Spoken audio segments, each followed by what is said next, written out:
superior blends of premium coffee, roasted fresh in Zionsville, Indiana. Darren's Coffee satisfies the casual and the connoisseur. Scott Horton Show listeners, visit darrenscoffee.com and use the coupon code SCOTT at checkout for free shipping. darrenscoffee.com. Because everyone deserves to drink great coffee. All right, guys, welcome back. I'm Scott Horton. It's my show, Scott Horton Show. Next up is Trevor Timm from the Freedom of the Press Foundation. And they are at pressfreedomfoundation.org. Wait, didn't they fix that? Anyway, and he also writes for The Guardian. Writes great stuff for The Guardian. Welcome back to the show, Trevor. How you doing, man? Hey, great. Thanks for having me.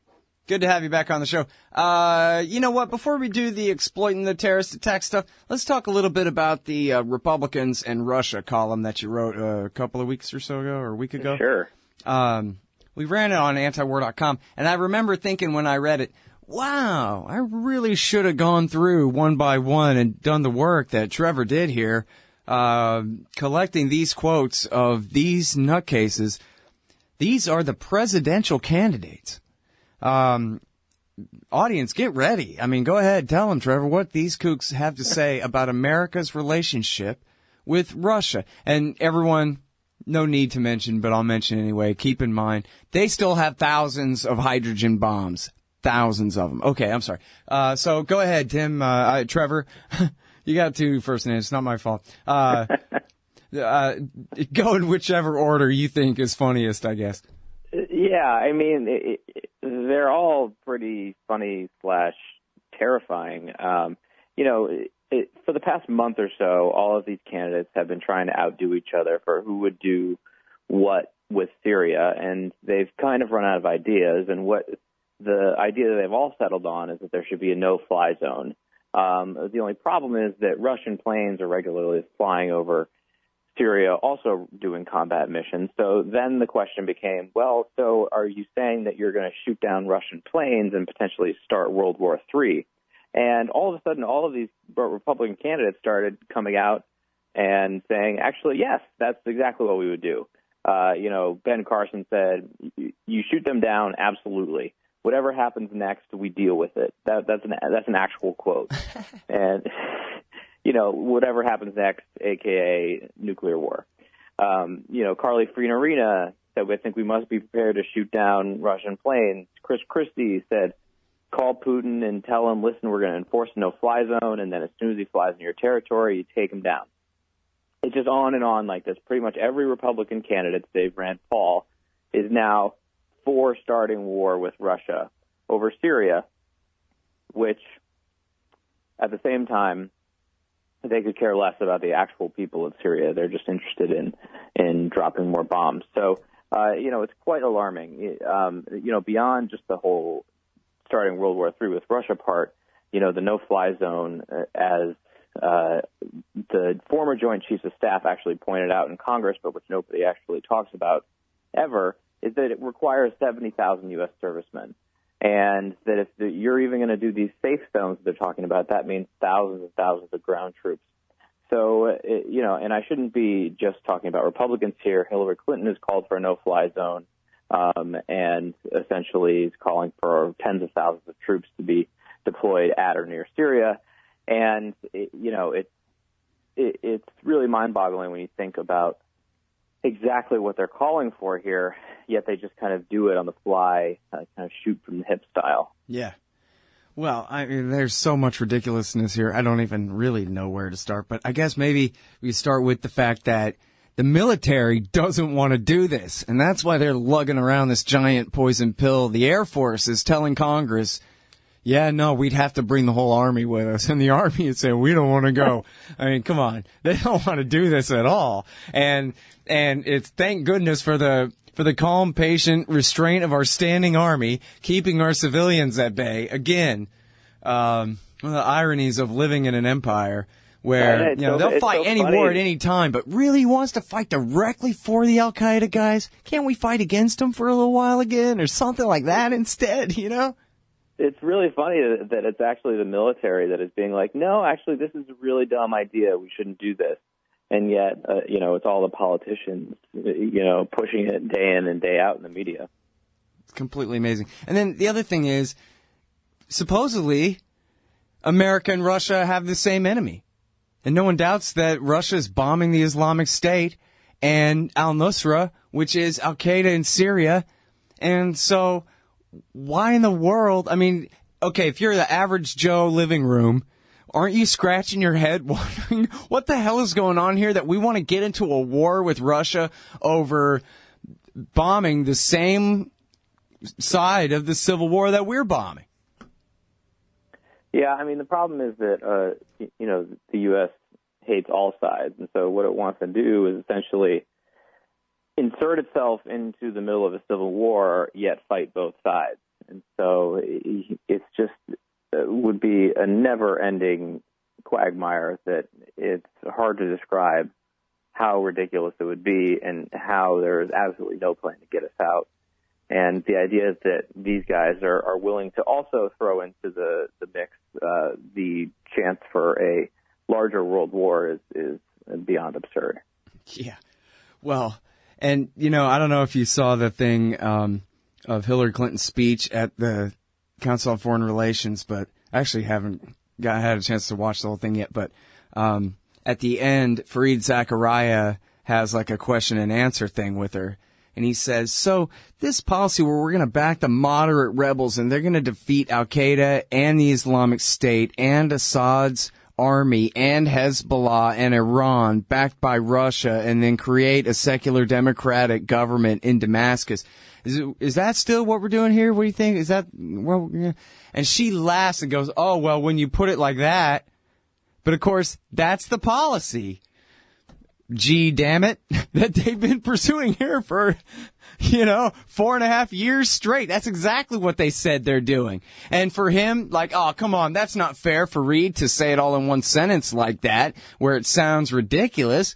And then, but then she at least pretended to back down a bit and say, no, well, we have to prioritize and at least focus on the Islamic State, and, maybe get back to Assad later, that kind of thing. But, I don't know. I just thought it was funny that, when you quote the Republican saying, whatever happens next, we deal with it, that could be her presidential campaign slogan as well, Yeah, absolutely. That's why it's just amazing that both parties are kind of throwing out these nonsense, quote-unquote, solutions, and that, barely anybody gives them a second thought, and the media doesn't analyze them at all. And so people are like, oh, yeah, no-fly zone, that sounds great. Until you take 30 seconds to figure out what that actually means, which is potentially a total disaster. Well, what's funny is the reporters on TV are too stupid to even be confused. Like there's no cognitive dissonance when they're reporting the story of, as you're describing it, America fighting on both sides of a civil war.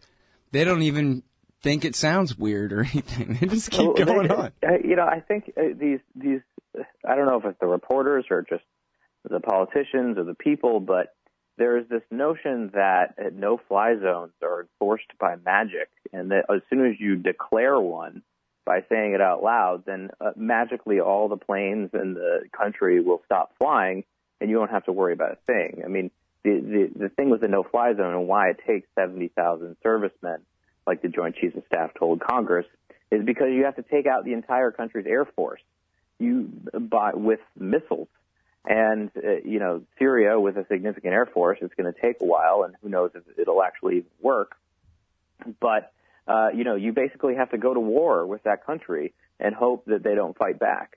And so it's an incredibly dangerous proposition, especially in this area where there are more than just Syria flying combat missions, namely Russia. So yeah, and the Turks. Yeah, specifically the Turks. I know, you said NATO. Hey, right back after this with Trevor Timm from The Guardian. Republican presidential candidates would jump straight into war with Russia. When we get back, we're going to talk about how they're going to be spying on you worse and more than ever in the name of the Paris attack. Don't you get sick of the Israel lobby trying to get us into more wars in the Middle East? Or always abusing Palestinians with your tax dollars? It once seemed like the lobby would always have full-spectrum dominance on the foreign policy discussion in D.C. But those days are over. The Council for the National Interest is the America Lobby, standing up and pushing back against the Israel lobby's undue influence on Capitol Hill.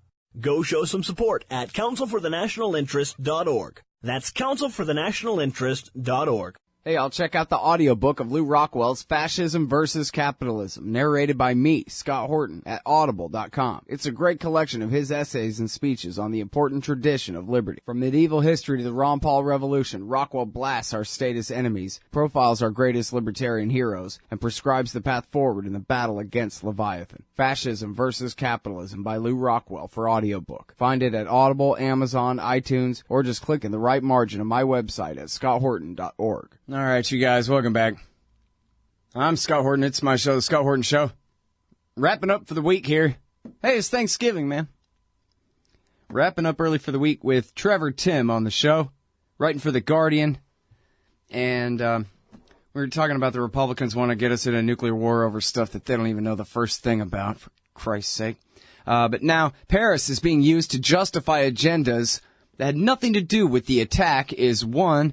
And then, I thought I had another one here, too, by you, Trevor, along the same lines. Anyway, so let's talk about that. First of all, how many of the Paris attackers, Trevor, were refugees?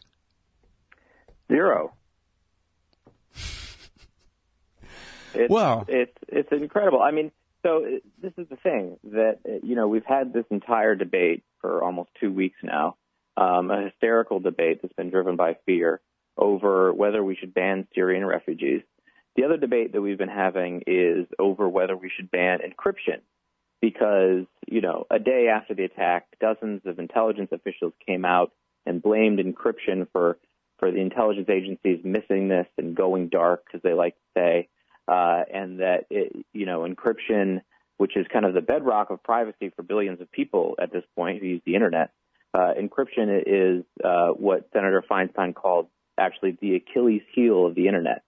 And the thing is that with both of these debates, they are entirely based off of rumor and entirely not grounded in reality. So from what we know, at least all the evidence we have so far, is that there's no evidence that any of the Paris attackers used encryption. In fact, there was plenty of evidence to suggest that they used all sorts of services that were able to be spied on by the government, including unencrypted SMS text messages, which is about the easiest thing to wiretap possible. They were posting and meeting each other on Facebook. They even bragged. They even bragged in ISIS's English language glossy magazine that they were in Europe and going to attack. So the idea that the intelligence agencies are going dark was, just made up out of thin air, at least in this particular case. And yet the whole debate has been, well, we need a law to ban encryption. And the same thing can be said for refugees. We have taken in 750,000 refugees since 9/11. There has not been one terrorist attack completed by any of them. And yet there is this hysteria surrounding accepting refugees who are fleeing from the exact people that we say are our enemies. And at the same time, the terrorist attackers in Paris were not Syrian nor refugees. Yet we somehow think that by banning them, we're solving this problem when it is just completely pulled out of thin air and is just, again, part of this whole fear and hysteria MO that happens after all of these attacks. And unfortunately, it's been fueled rather than tamped down by the media. Yeah. All right, but so, let me play the government's advocate here for a second and say, but, geez, we sure could imagine bad people planning bad acts behind a cloak of encryption. And what if the cops can't protect us after all? You're saying there's no evidence that, okay, in this case, that these particular murderers plan their attack behind a wall of encryption, but geez, it seems like any terrorist who wasn't an idiot would. And so, what about my feeling of safety, Trevor? Well, it's a good question, because the government pretends like just by saying the word encryption, all of a sudden there's this force field that turns up around groups of terrorists where they are impenetrable and we know nothing of what's going on. When actually that's not the case at all. There are still plenty of ways to conduct surveillance on actual terrorists, including their cell phone location information, so we know where they are 24 hours a day, all of their metadata for all the conversations they're having, even if they're encrypted, so we'll know who they're talking to, when they're talking to them, and for how long. And they also, encryption doesn't stop the government in all cases from seeing what they're talking about if they are actually high-value targets. The government has plenty of powers to hack into cell phones and computers and see what the suspects are talking about. And all the encryption in the world is not going to help you if the government can't, or if the government can hack into your phone. What the encryption does is prevent the types of mass surveillance that have been going on that we've heard about through the Snowden revelations over the past couple of years, where the government collects hundreds of millions of people's communications, people that are completely innocent of a crime, and puts them all in a database and is able to search them without any sort of evidence of wrongdoing. And so encryption is really kind of the bedrock of our privacy in the digital age. And so, it's probably to no one's surprise that, of course, now the government wants to outlaw it. Yeah. And now, but here's the other side of the question. Can the Internet exist without encryption? Or with encryption that can be broken at will by national governments like ours? Well, it certainly couldn't exist at all without encryption in general. That's the problem with the debate, is that people like Senator Feinstein have no idea what she's talking about when she says the encryption is the Achilles heel of the Internet. The Internet would not exist. We would not be able to buy anything online. We would not be able to shop. We would not be able to do any sort of banking. The e-commerce would cease to exist without encryption. And the argument goes that, the government needs to be able to see everything that people are doing. The problem is that even if you trust the government 100% here, what we're doing is basically carving a vulnerability into everything we do. So what I mean by that is there are, as everybody who's paid attention to the news knows, been constant data breaches going on, whether it's Target or J.P. Morgan Chase or the Ashley Madison hack, where hackers and criminals and foreign governments are breaking into servers and stealing large quantities of people's information, whether it's financial information, personal information, or otherwise. People's privacy are being violated by these third-party groups that we have no idea who they are. And so what the government is saying is that, give us the key because you can trust us. Number one, you can. But number two, even if you can trust them, all of these hacker criminals and other governments around the world will be able to find and steal that same key and be able to unlock everybody's communications all at once and do God knows what with all the information once they get it. So the government is not only proposing to violate people's privacy, they're also proposing to weaken their security. And I think that's the real key here, is that they're saying, let's improve security by weakening everybody's security, and it just doesn't compute. Yeah, I think I read, it might have been Hayden or one of them NSA guys saying, when it comes to the foreign governments fighting with each other and the security of their systems, even as the NSA, he said if it was a soccer game, the score would be 280 to 270 or whatever kind of thing, where there's a lot of great offense and very weak defense. It's very hard to keep determined hackers out of networks. I knew another computer security guy who just said there's no such thing as computer security. There's only the best we can do all day, every day until it's not good enough. And and this is what they want to pull the rug out from under. Yeah, exactly. This is why this makes absolutely no sense. You would think so that you're absolutely right. There's all this offense and no defense, and so the way that you prevent people from hacking into servers and stealing millions of people's information is not having access to that information to begin with. So, for example, if you have an iPhone, now iMessages, when you text people iPhone to iPhone, they're end-to-end encrypted. So that means that only the person who you're talking to and on your phone can unlock that message. Apple can't even unlock it, even if they wanted to. So because they don't have the key and because they don't store the message, that means there's actually nothing to steal. So if somebody wanted to get every iPhone user's text messages, they would have to break into every single person's phone one at a time. So hundreds of millions of phones. It would take, several lifetimes to do. And so they've effectively prevented hackers from ever doing that by designing their systems to be so that there is no key for them to have.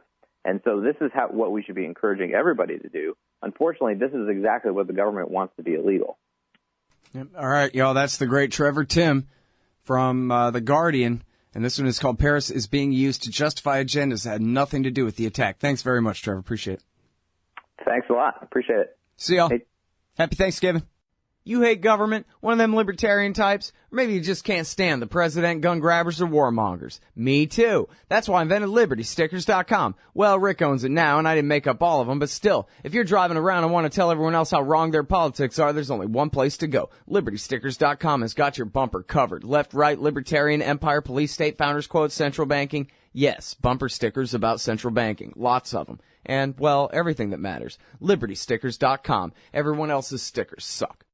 Hey, y'all, Scott here for Samurai Tech Academy at MasterSamuraiTech.com. Modern appliance repair requires true technicians who can troubleshoot their high-tech electronics. If you're young and looking to make some real money, or you've been at it a while and just need to keep your skills up to date, Samurai Tech Academy teaches it all. And they'll also show you the business, how to own and run your own. Take a free sample course to see how easily you can learn appliance repair from MasterSamuraiTech.com. Use coupon code Scott Horton for 10% off any course or set of courses at MasterSamuraiTech.com.